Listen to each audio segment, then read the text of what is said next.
Good day, everyone. This is Pineleaf News, and welcome to DDO Players News, where we take a look at the latest news in DDO and here at DDO Players. And please welcome my co-host from Ravenloft, Draculetta. Hey, everybody. How's it going? And welcome to our wonderful chat room. We got a couple people in there already. So, hey, Gumsgang, Mookie Blaylock, and Lessa is in our chat room. Oh, and Ninth Pond's here, too. So, hey, welcome, everybody. And welcome. And let's go into the game news. Yes, everyone, we actually have game news. Wow, what a novel concept. A DDO podcast talking about DDO. That's awesome. Yes. We'll begin with Update 29, Patch 2. There are some release notes here. And anything in there that is ultra exciting? Not ultra exciting. The Artificer, Archno Technician... yeah, that's a big word. Thaumaturgical? Hey, thank you. That's the one I was looking for. I guess I should have proofread this before I started to talk, huh? Battery base effect will no longer stack large numbers of copies of itself on players, which was causing game performance issues. I presume I never have gotten that particular item since I've got no idea what he's talking about. I don't know. You don't use half of your artificial skills anyway. Come on, who are you trying to get? Okay, you got that. Point taken. Also, the Fate Singer's intoxicating presence no longer stacks large number of copies of itself on players, which was causing game performance issues. Why does that sound familiar? So they are looking at some lag, I guess, and maybe, hopefully, trying to find some of the cause of some of the crippling game lag some people have been experiencing. I must admit, my lag has not been too horrible bad here of late, knock on wood. So we'll see if I just curse myself totally now because I said that.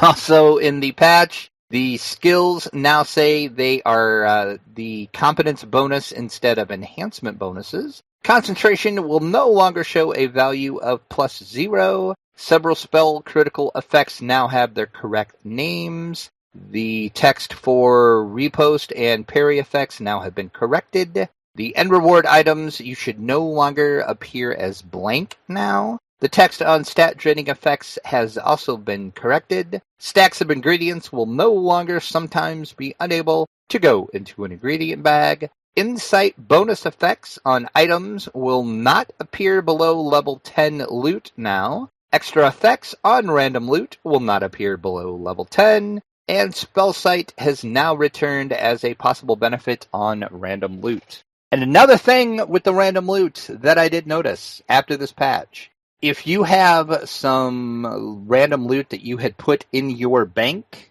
it is probably going to show a string table error in your bank. If you take it out of the bank, put it in your bag, it fixes itself. And I did notice there's a bunch of stuff on the auction house that is listed with string table errors, and I'm assuming that if you would end up winning or buy that auction, it will correct itself, but I can't say that for a fact. I do know anything in the bank that has a string table error will correct itself if you pull it out of your bank, put it in your bag, and then you can put it back in your bank. Because I had some stuff that I'm saving for a different character that I noticed that in my bank, and I pulled it out to see what would happen, and it automatically fixed itself. So just a little heads up, if you do have some stuff that's showing string table error in your bank, try that, and it should fix it. As far as the auction house, I wasn't brave enough to actually buy anything that said string table error, so I don't know. I'm just guessing it will do the same as it did in bank. Okay, there. Now, I heard a rumor that Bonnie now has a favorite cosmetic pet. I'm sure she does. I'm sure she was one of the first people to buy this. Over the weekend, I saw a tweet, and it actually wasn't from Bonnie, believe it or not. I can't remember who the original tweet was from, about a little mini fiend pet. And I pulled the tweet up, looked at it. It was over on the Full Moon Fury blog, which we will link in the show notes. You too can now have a little hairy mini pet following you around. Because everybody wants a hairy pet, right? Everyone wants a hairy pet. I looked in the store, and yes, it is in the store for 595 turbine points. And there also are tricks available for it as well. Okay. That's Nice if you like to have a pit fiend following you. Well, who wouldn't? I mean, come on. Well, I already have a choice between having an owlbear and a gelatinous cube follow me around. You can never have enough mini pets. Ask Ebenote. She will tell you. Invitations for the 2016 DDO Players Council have been sent out, and that means soon responses. Actually, I've heard rumors that people have already accepted, so I presume that that acceptances for said invitations are now coming in, and soon they will be able to officially announce who the new council is. I presume, though, there might be a little delay as the inevitable cases of people failing to respond and them having to select replacements. That is correct, and I know Cordovan did say on his weekly Wednesday live stream last Wednesday that there was over 300 applications for the Players' Council this year. So they whittled that down to, I don't know how many, he didn't really say, but you should have a email if you did apply, and you need to send that response back to him, and you'll officially be on the Players' Council, and as Pineleaf said, we should be getting the official list soon. But for the detectives of you in the crowd, there are some people on the forums that now have the 2016 DDO Players' Council title on the forum, so we can guess a few of the people that are on the council, because I've seen a couple of those tags floating around on the forums. So, but the official list should be coming soon. And that will be a turbine definition of soon or a normal person's definition of soon? I would say a normal person's definition of soon, because you only had so many days to apply to the email. Very well, then. Then let's head to the DDO Chronicle, issue 176. A player by the name of Bizbag is collecting... not Dizbag, Bizbag. Is collecting DDO. See, you threw me off now, Pineleaf. See what you did?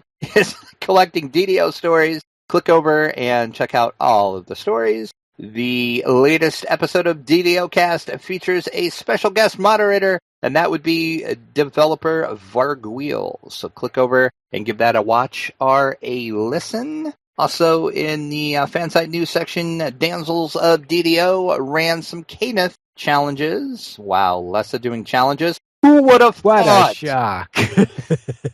Shady Rogues enter into Haywire's Foundry, and Axel is continuing his retrospective look at DDO as the upcoming 10th anniversary is approaching, so click over and see Axel's latest video. And that is pretty much it for our Chronicle.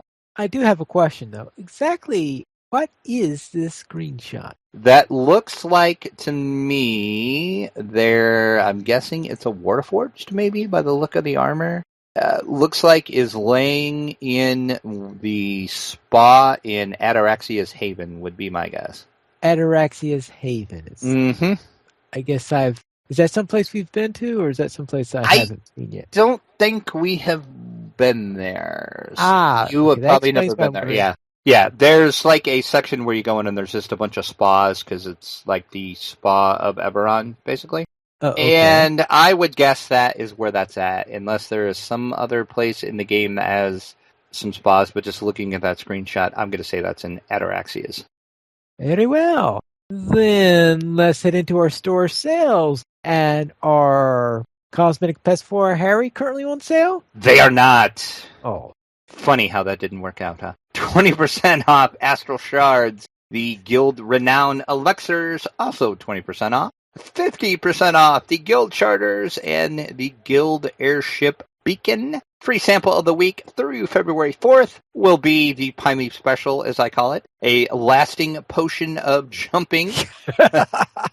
It's a plus 20 to your jump. And you get 5 of those when you use the coupon code that will be listed in our show notes. And you do get 1 of those per account. So choose wisely which character you use the coupon on. All right. While we continue, I will log in so I can make sure that I actually remember to get it. Very good. So I have a habit of forgetting to get these free coupon codes. The more jump, the better for Pineleaf. Yes. So let's then head into the site news. And there isn't much in the site news, it looks like. DDO Players Winter Fantasy? Yes, Winter Fantasy is coming up. It starts actually on Thursday. Our coverage will begin on Friday. I'm going to head to Winter Fantasy Friday afternoon after I take care of some stuff in the morning. And we will start all of the wonderful coverage of all the exciting things happening at Winter Fantasy. And we do have some interviews lined up, some pretty awesome interviews. We got a couple people from Wizards of the Coast. We're going to be talking to Mike Merles and Chris Lindsay. So once again, if you have any questions you would like me to ask Mike or Chris, send those to podcast@ddoplayers.com. And I will be sure to ask them if time will allow. We have a short window of time because they are pretty busy. They're actually DMing some D&D games there this weekend. So I am going to steal them away for just a little bit. That's going to take place Saturday morning. And I will get that edited up then when I get back home. And that should be released in our feed, podcast feed, and our YouTube feed. And I will probably as well play that interview during the podcast next week as well, too. So you'll have a couple opportunities to hear what Mike Merles and Chris Lindsay from Wizards have to say. Also, we're going to be talking to Mr. Robert Aducci. He is a community manager for the Adventure League. So if you have any Adventure League questions, send those along as well to podcast@ddoplayers.com, and we'll get them asked if we can. Also, we're going to be covering the Adventure League is going to kick off their new season, which is going to be Ravenloft theme. So we're going to be covering that and playing a bunch of games. So it's going to be a fun weekend. Well, how would you like to get a interview with Ed Greenwood? That would be amazing, Pineleaf. That is my goal, actually. I did send off an email the other day. I haven't heard back yet, so we'll see. Oh, you are actually making the attempt. I am making the attempt. And what's his biggest project that's upcoming, you know? Well, Ed Greenwood, people might be saying, Ed Greenwood, why do I know Ed Greenwood? He is the father of the Forgotten Realms. Ed Greenwood cooked up the Forgotten Realms, and guess what? He's coming back to the realms. It is so exciting. Over on his Facebook page, which I'm going to totally butcher this name, Under Librium, which is his group project that he has. There was a Facebook post that went up and said, the Ed Greenwood group is pleased to announce a special Forgotten Realms project, guides and adventures that explore the unexplored. Each year, Ed Greenwood, the Archmage, will write a guide to a different part of the realms. To accompany this guide, his company will publish 4 role-playing adventures. 3 adventures will come from the minds of his Sensorium of Creatives, and one slot a year will be held open for a contribution from the Realms fan. And these will be available over on the Dungeon Masters Guild site as well for everybody to buy. And they did also post a follow-up to this that he will be working on some new Realms novels as well. All right. Then, though, of course, I have a feeling that there's something you're even more interested in than the Forgotten Realms. And I agree with Lessa. Lessa in the chat says he writes great books, and he does. I totally agree. The Realms books are great. And Perkiosaurus says he runs a fun evil campaign that revolves around killing Elminster. Because who wouldn't want to kill Elminster? Because he's worthless. He's worthless? But anyway. So what am I excited about, Pineleaf? Yeah, I have a feeling even more excited about than the Forgotten Realms would have to be the Curse of Strad. I am totally psyched about the Curse of Strad and totally psyched that we got a sneak peek of it. Ooh. Wizards tweeted a map, or maps, I should say. Well, kind of they did. You can see a bunch of papers and a bunch of scribbles on them, and they kind of look like maps. And the tweet said, "What's this? Chris Perkins' original hand-drawn maps for the Curse of Strad." So we kind of got a sneak peek into the mind of Chris Perkins, and oh, it's awesome. It's not scary? Not scary at all so far, but wait until we actually get in there, and then I'm sure it'll be scary.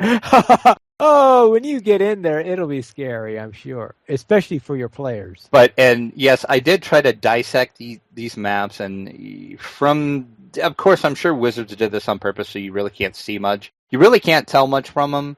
I'm guessing the top one that you can see might be a camp, maybe, from the looks of it. I don't know. Yeah, it looks like a tent. Well, I saw something that looked like a tent surrounded by houses of all things. Yeah, that's that's strange. Kind of what I got out of it too. But it's exciting that they're kind of building up to this, and maybe we'll get some other little sneak peeks here and there coming up for the March 15th release. And it's also sneaking into the Adventures League. It is, and that actually kicks off this weekend at Winter Fantasy. The first D&D Adventures League module will be the DDAL0401. Now that's a mouthful. It's entitled Suits of the Mist. This adventure will also be on the Dungeon Masters Guild website later on in March for everyone to enjoy. And the little blurb they say about it is, strange things are afoot in the Moonsea. The factions have called in all those willing and able to investigate strange occurrences in the region surrounding Flan. Dark whispers and unseen chairs lurk. Man, I really can't talk tonight. In the misty shadows between the world and someplace much more sinister. Unveil the horrors before it's too late. Part 1 of the Misty Fortunes and Absent Hearts. And then the Adventures League did go on to tell you which other adventures will be out, and they talked about them. And it looks like we're going to be in the Mist and in Ravenloft for a little while, because we've got 14 adventures coming up. Whee! And it all ends in June with DDAL04-14, The Dark Lord. The Dark Lord? Which I'm going to say, spoiler alert, is Strad. Oh, you mean it's not going to be Sauron? Yeah, probably not. Wrong place, wrong time. Okay, so I guess not Voldemort either then. You just really just keep naming them. You'll maybe get it right eventually. His name is repeat after me, Strad von Zarovich. But see, if you say his name 3 times, he appears, so be very careful. Yes, Vlad the Impaler. Hey, there you go. Oh, getting closer, right? You're getting there. You see, you're getting it, Pineleaf. You're getting it. All right, so let's head on to Hero Labs, who have something about a review for the 5th edition of the SRD. Yes, we did mention that since the SRD for 5th edition came out, companies are free to use official products in their whatever products they're working on, because it's legal now that the SRD and the OGL are out. And we got an email from the fine folks at Lone Wolf Development and said, hey, we're adding the 5th edition SRD into Hero Lab, and it's coming out on Friday, which it's out now, but at the time it wasn't out yet. And they said, do you want to review it before it's out? Heck yeah, we do. So they sent me a key for it. I played with it. Hero Lab is awesome. I will just say that. There is so much into this. If you are looking for a great way to create your 5th edition characters and you don't want to do it the old school pen and paper dice way, Hero Lab is the way to do it. It's as complicated as you want it to be, I'll put it that way. You can make it very easy on yourself and just do basic characters, or you can really get in and really build your characters out. And what's great is since the 5th edition SRD is now included, you can actually use a lot of things from the Player's Handbook, the Dungeon Master's Guide, so you can really, really flesh out your characters in a way that you never could before they could actually legally do it, because they couldn't legally use the stuff from Wizards, but now they can. So, as I said, this is actually out now. You can get it. Hero Labs itself is $29.99, and if you want to add on the 5th edition SRD, that is $20. And then there is also other parts of it you can add on too. They don't just support 5th edition, they also support the edition that shall not be named, Call of Cthulhu, the 3.5, also Pathfinder, Shadowrun, Savage Worlds, and Spirit of the Centuries, and Mutants and Masterminds as well. Oh. So it's a fully fleshed out piece of software that you can use for just more than D&D. I find it interesting that, all right, it includes, as you noted, 3 different editions of D&D, and it also supports Fate. I mean, I can't think of 2 game systems that can be more different. Exactly. So that shows you the flexibility of their software. But a big thank you to Lone Wolf Development for reaching out to us for the review copy and the chance to take a peek at it before anyone else did. And you can go over to the site and read the review and also click over and go ahead and support them and buy them because, as I said, it is out now.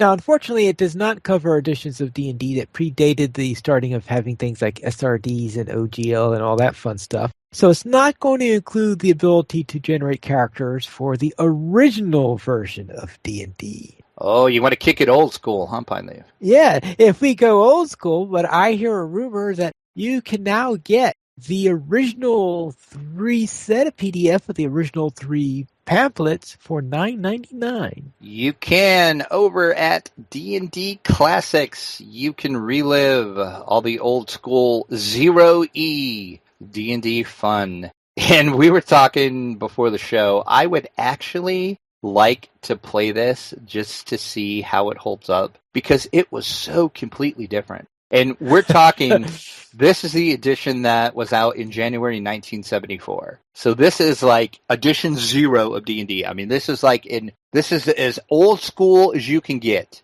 This is it right here. Well, I guess technically you could get more old school than this. You could play Chainmail if you wanted to get technical about it. Well, this edition actually gave you the option to use Chainmail as the combat system. Oh, I did not remember that because I have read this edition. And in fact, the one about using a D20 and using the tables and stuff like that was called the alternate combat system for those of you who didn't have Chainmail. Well, yeah. I'm glad we have you around, Pineleaf. Yes. Oh, yes, I remember those days. And this does, as Pineleaf said, includes all 3 of the original 0 edition books. That is the Underworld and Wilderness Adventures, Men and Magic, and Monsters and Treasures. And this is based off of the original collector's edition that was released back by Wizards in 2013, which is a revision of the 6th and final printing. And back then it was the white box edition, if you're familiar with that. Yes. And when they did, I think it's the 6th printing where they had to make a couple of slight changes because it was made very clear by certain people in the UK that it was not acceptable to having a character race called Hobbits. Oh, is that right? Did somebody get a little hurt about that and file a lawsuit, maybe? Well, I don't know if a lawsuit was, but I think a cease and desist order most likely came out because of that. That and the use of the word Balrog as the name of one of the monsters. Jeez, you think Tolkien could share? Jeez. I think those particular orders came around right around the time that Tolkien died. Oh, well, go figure. Yeah. That's all I'll say about that. It's just go figure. Do some Google food, people, and you'll see why I said that. We're not going to open up that can of worms right now. Right. And D&D Classics is merging into DM's Guild soon. Yeah, as I said in the article about this, this is going to be from the, well, this makes sense category.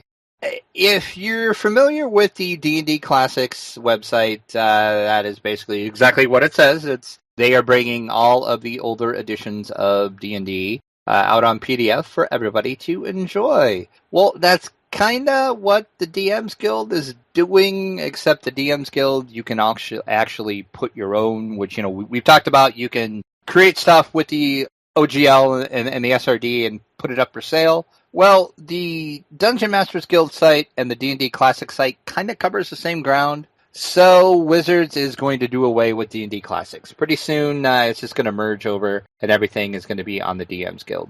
Wizards says about it, with the launch of the new Dungeon Masters Guild Marketplace, it combines D&D Classics with 5th edition content from the community. We will soon reset all links for the dndclassics.com site to redirect automatically to the DM's Guild site. Your customer account and your library, if you have bought products previously, will all go with you and can be used freely over at the DM Guild, Drive-Thru RPG, and RPG Now sites. This is not the end of the classic D&D titles, though. Added to our store weekly, coming more classic titles. We will also continue to release classic titles every week at the dmsguild.com website and Drive-Thru RPG until we have every last one of the classic editions available for you. And I see that I was just looking at see how much they were charging for i6.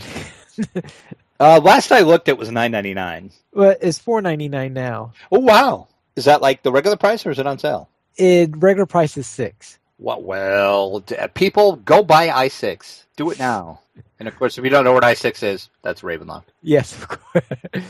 Then let's head into Pathfinder Adventures online card game coming soon. Obsidian Entertainment has announced they are soon going to publish Pathfinder Adventures, the online card game. Of course, this is based off of Paizo's Pathfinder's Adventure card game. And this is going to be a free-to-play title for iPads and Android tablets. It's coming March 29th, and additional platforms are planned soon, so stay tuned for that. They say the original... let's try that again. The additional... really? The original... I'm just going to give up, and we're going to call it a show. Night, folks. Thanks for... Okay, let's try this again. The initial release will be a single-player or a pass-to-play game with online multiplayer functionality to be added in the coming months. The first content available for free download is the tutorial and an adventure, Perils of the Lost Coast. Additional adventure decks will be available for purchase, hence the free-to-play model they're going with, and more to be added on an ongoing basis. And I can't speak much of Pathfinder Adventure card game as I've never played it, but I'm going to get my chance this weekend. I'm going to check it out at Winter Fantasy. They're actually going to be playing some of this, and they have a Learn How to Play the Pathfinder card game. So I'm going to do just that. I'm going to learn how to play it. Yes, I think I attempted to learn how to play it a while back. It's rather I've heard heavy. I've heard it's pretty hardcore in its mechanics. So yeah, I think I put it aside and played Dungeon Roll instead. Well, there you go. That is a gleaming review of the Pathfinder card game from Pineleaf. Actually, when I want to adventure, I tend to play Friday instead. I don't know if you're familiar with that game. I am not. That is a new one to me. Ah, yes. All right. I'll have to describe that one to you at some point. But it is a single-player survival game. There's an island survival game. Friday is, of course, you're trying to help Robinson Crusoe stay alive. Well, okay then. Yeah. Right. So let's then head on to the table topic. Speaking of tabletop games, and I guess Pathfinder Adventures was a perfect transition to that, since it's also a tabletop game. And on the tabletop, we have the classic movie Labyrinth is to get a sequel. How's that on the tabletop? See, I knew you were going to ask that, because I couldn't think of anywhere else to put this, because it's not a game, but this is awesome. I mean, everybody raise your hand. Who loves Labyrinth? Okay, see, everybody is raising their hand, finally. Every single person listening to this podcast is raising their hand right now. Guess who has never seen... Okay, please, okay, all right, stop. Right now. Right now. Stop. Time out. Time out. Everybody, talk amongst yourself a moment. Are you telling me you have never seen Labyrinth, finally? No, I haven't. What are you doing with your life? I guess I just never even heard... Actually, back then, 1986, I don't think I even heard of it coming out. Oh, my God. Okay, go. Just stop what you're doing right now. I'm in the middle of a podcast. It does not matter. It's not important. The podcast is not important. Just go watch Labyrinth, and we will talk about it later. I cannot believe. And then Perkiosaurus in the chat is saying, you are dead to me, finally. And yes, and Lessa says David Bowie was great in Labyrinth. He was. David Bowie made that movie. Oh my God. David Bowie? That might explain why Why didn't it perk me then? That sounds like the name of a musician, of a pop musician. Oh, Pineleaf. Pineleaf, what are you doing? Oh, you are just disappointing me, Pineleaf.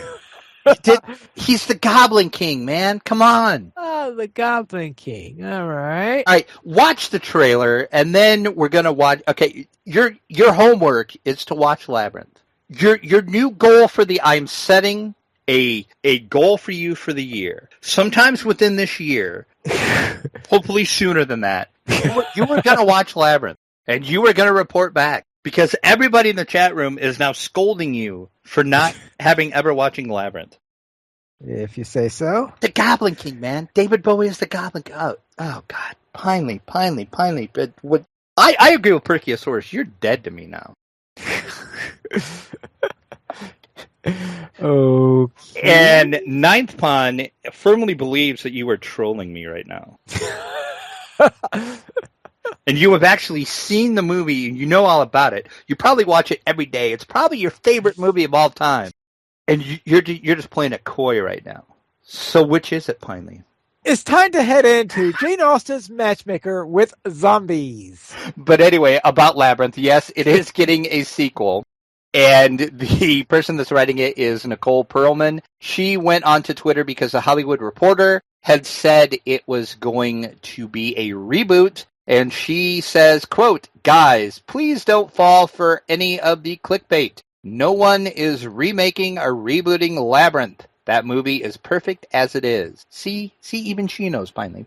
And then she went on to tweet, "Not rebooting anything, guys." So yes, this is an all-new Labyrinth movie that Pineleaf probably will never watch either.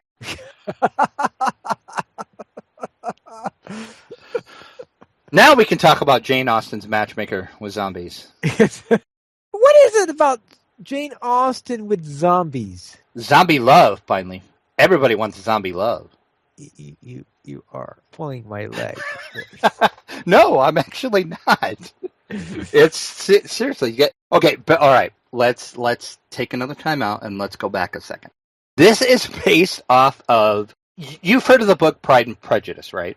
Yes, I have read the book. I've seen several editions of Okay. adaptations of it. Yeah, but have you read Pride and Prejudice and Zombies?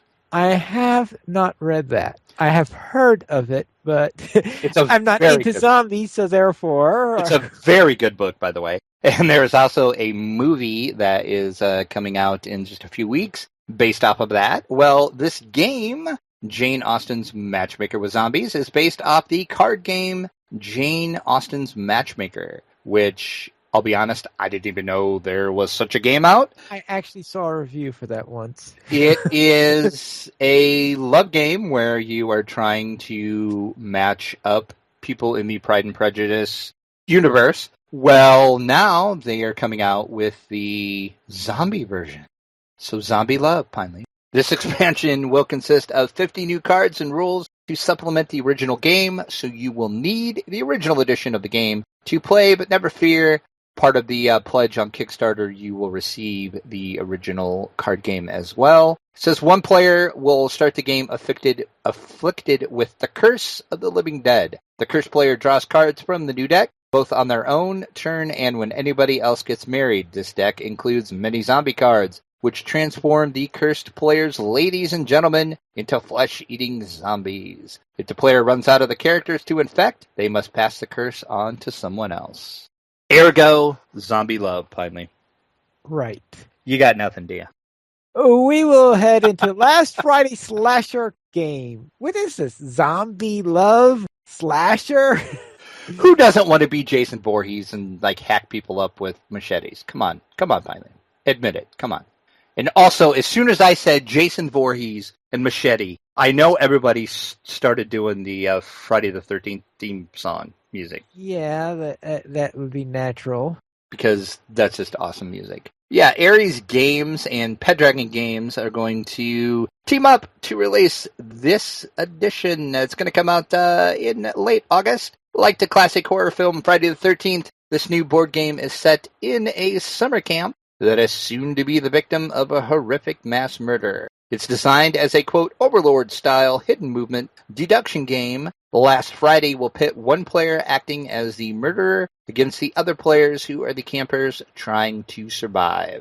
Ares Games will produce and distribute the English language version of the game worldwide, and Pendragon Game is going to handle all other languages and countries. This is the first partnership between the two Italian game publishers. Suggested retail price for this one is $49.90. The game is designed for 2 to 6 players, and we will get more information as we have it. But right now, that's all we know. It sounds awesome. I want to play it. And Ninth Pond is agreeing. He said that sounds like fun. It does. I agree. See, Ninth Pond knows a good game when he hears it, finally. Mm-hmm. And probably a good movie, because I'm still trying to get over you. You've never seen Labyrinth. I really don't know what to say to you right now. I really don't. I'm shocked, Pineleaf. I'm shocked. I'm sure you are. Let's head into Golem Arcana, and it appears that there aren't going to be any new products for it anymore. No, it is going away. HBS did announce the latest edition that was just out, Durrani Championship of the Western Wind, is now the final product. They say after 17 retail expansions, 14 web-exclusive products, 2 Living World scenario arcs, numerous short stories, a lore book, 2 League play sessions, and expanded functionality of the core game, we have no releases planned. They also say, we here at HBS are devastated that we can't continue to expand this groundbreaking game we poured our hearts and souls into, as well of millions of our dollars, into a landmark development in tabletop hybrid games. We're very proud of the game, with glowing reviews by everyone from Penny Arcade to Game Informer and multiple Origins award winning for the best miniature figure rules. Unfortunately, sales have not recouped our extensive investment in software and manufacturing. And I must say, I have never played this, but a friend of mine does own this. And he did, one night we had game night over here, and we did bring this over here. And he kind of was showing it off a little bit. And it looked pretty amazing. And if you're not familiar with exactly what Golem Arcana is, you have miniature figures, and you have a little wand that you scan, and then you need a phone or a tablet. And what happens to your miniatures and the board will show up on your tablet. And then you battle your miniatures, and that happens on the tablet. So it's kind of, if you have kids, I'm sure you're familiar with the Disney Infinity games right now, which are like crazy uber popular, and those little mini figures people kill for the Disney Infinity games. It's pretty much like that, but this was before Disney Infinity. And if you ask me, that's where they got the idea for this. But that's just me. I have no basis in that fact. I'm just saying, it's just me. But yeah, it's kind of sad to see a game as groundbreaking as this end, but I can see why this was probably pretty expensive for them to manufacture and make. Because I saw the Watch It Played for that, and I certainly didn't go jump up and down and go buy it. So yeah, it's a different, I think, niche category in gaming, and maybe that might be another reason why it didn't take off as much as it did. But it was pretty popular. It's not like it wasn't popular. It's just, as I said, I don't think they made their money back, because I can see this being crazy expensive to do. Just in the tech alone, because each of the figures, has to correspond to, the software, and yeah, it would just be a nightmare. I can imagine how much this costs them to develop and make. But it's kind of sad to see a game end, though. Alas. Hopefully HBS will go on to do some other cool things, and the company won't fold up as well. So we'll have to keep checking on them to make sure they're okay. But that's it for our tabletop news. Then let's head into our week in DDO. And we'll begin with Drac. And what were you up to? Well, I have a little baby rogue who is level 4. I forgot why I created this rogue at one point. I created it for some reason, but I don't remember what the whole reason was behind it. Then one of my friends who used to play if you remember how I got started in DDO, like way back before it went free to play, group of my friends started playing, and then everybody kind of quit. So I kind of quit, and then, of course, I picked it up, and the rest is history. Well, one of my friends that played back then and quit decided he's going to play again. And he decided he was going to buy a year of VIP so he could bank up some turbine points check out the game. So we're playing together now. So he created a brand new character, and he did a wizard. Yeah, he is a wizard. So we started playing, and we started out doing the Sharn Syndicate. We ran that on hard, did all the quests, didn't have any problems. He's slowly getting the hang of things. It took him a while to get back in it, but he's picked it up pretty good. And then after the Sharn Syndicate, we started doing the Catacombs quest. We're doing that on hard as well. And something weird happened in the Catacombs this time. Ooh. We were on the To Find a Witness quest, and we had to run that 2 times because for some reason, the first time we ran it, he never got credit for it, and we're not sure why. Because after we finished it, we went out, and because, after you finish that, you have to go talk to Archbishop Dryden, and then he sends you down into the old archives on. Well, every time he would talk to Dryden, he would just say, well, go find the witness, go find the witness. And I'm like, what does your quest log say? And he says, it said, go find a witness. So I'm like, well, for some reason, you never got credit for finishing that. So yeah. I've never seen that happen, so I don't know what happened with that. Well, the one about finding the witness, actually, no, because the first time, because he would have been told, what are you doing here if he had... Because I know every time I do that one, because of the way the talking sequence goes, whenever I'm to pick up the quest to talk to Dryden, to get to talk to the witness quest, every single time I do it, I wind up running to the Archbishop and say, oh, I have not picked up the quest to talk to the Archbishop yet because of the way the talking sequence goes. And I do that every single time. Nightfawn says he has heard of that happening, but it hasn't happened to him. And DDO Central is saying he did them out of order. And I don't think he did them out of order because we started at the beginning and we're doing them together. So it's just something weird happened. But anyway, we just ran it again and it was fine. He got credit that time. Okay. So no harm, no foul, really. We just had to run it twice, which wasn't that big a deal because it's not that hard of a quest and it goes pretty quick. And then, of course, we did Duality, which happens in the old archives. And then we stopped there. So we will finish off the Catacombs probably here in the next couple of days. And I don't know where we're going to go next. I haven't decided where I'm going to take him next. Okay. And then the only other thing I did was what I did with you in DDO, and I will let you talk about that. The static group I'm in on Wednesday night with Saba and Mithri and Rent, we have taken a couple weeks off. We're going to start that up again this week, and we're going to do Giant Hold. So, yay. They're going to make me do that one quest I won't even talk about. Yay, me, I guess. Yay.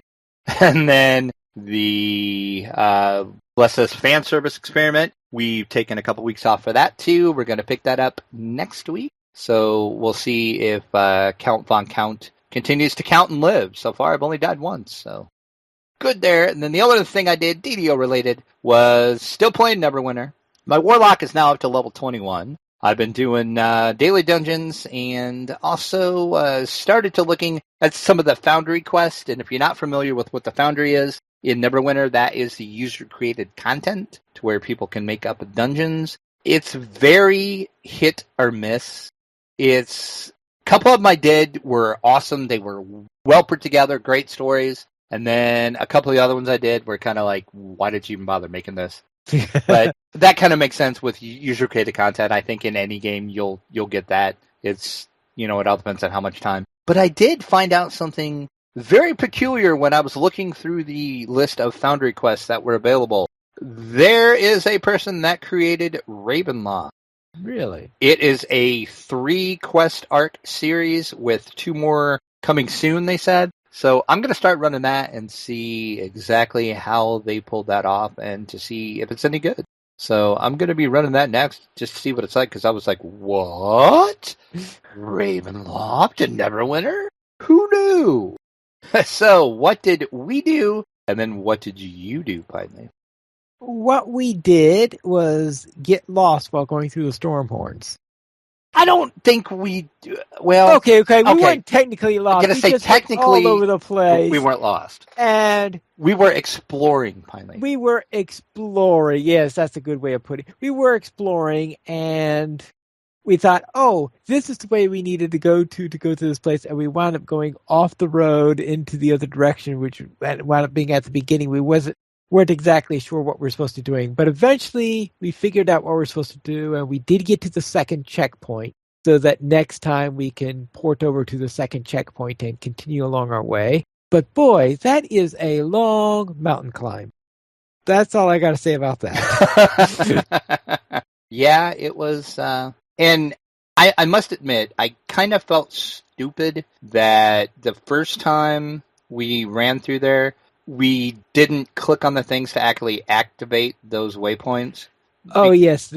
Because I just assumed it was like out in the giant hold where you just run and you hit this magical point on the landscape and you actually have it activated. Well, no. You have to click on the little rocks, and then I was like, oh, hey, what's it? Oh, hey, look. That's how you do that, so yeah. Yeah.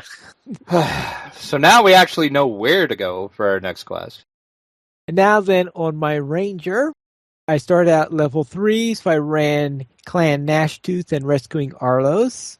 And after Rescuing Arlos, I reached level 4. And while I was going there, I noticed the difference in the names of them. Because if you look at the spelling I have in the show notes, you'll see that the first one's called the Kobold's Den, meaning plural, the den of all the kobolds. And the second one is called the Kobold's Den, with the apostrophe S, meaning that a den belonging to a single kobold. Wow, I think you just blew my mind. So I noticed that one was spelled one way and one was spelled the other way on where they put the apostrophes. Really? Seriously, it is? Yeah, what you see in the show notes is how it's spelled in the game. Well, colored me surprised, because I never knew that. I guess I never paid attention. So that was one of the weirder things that I noticed. Then after that, strangely enough, you won't believe this, but I went to the catacombs. Did you now? Yep. So I ran the sanctuary. Then I went to talk to the Archbishop, who told me, why are you talking to me? Then I had to go back and pick up the quest. Talk to the Archbishop. Then I returned to the sanctuary. Then the old archives. And I don't know why I put down the Crypt of Gerard Dryden, because I did not run that. That's what I am getting ready to run next time. Yes, I finished at the old archives with Duality, getting all poised in order to go into the crypt, which sounds like what you're getting ready to do. Exactly. We're on the same point of the quest chain. Ooh, let's see which of us dies some more times. If you would like to help support DDO players, go to the donations page where you can support the Players Alliance on Patreon. There you'll find rewards, including a mention on DDO Players News, or even be a guest host with us. And we do not have any iTunes reviews, but we do have a featured comment from Moke Taskmaster, who left a comment on Pathfinder Adventures online card game coming soon.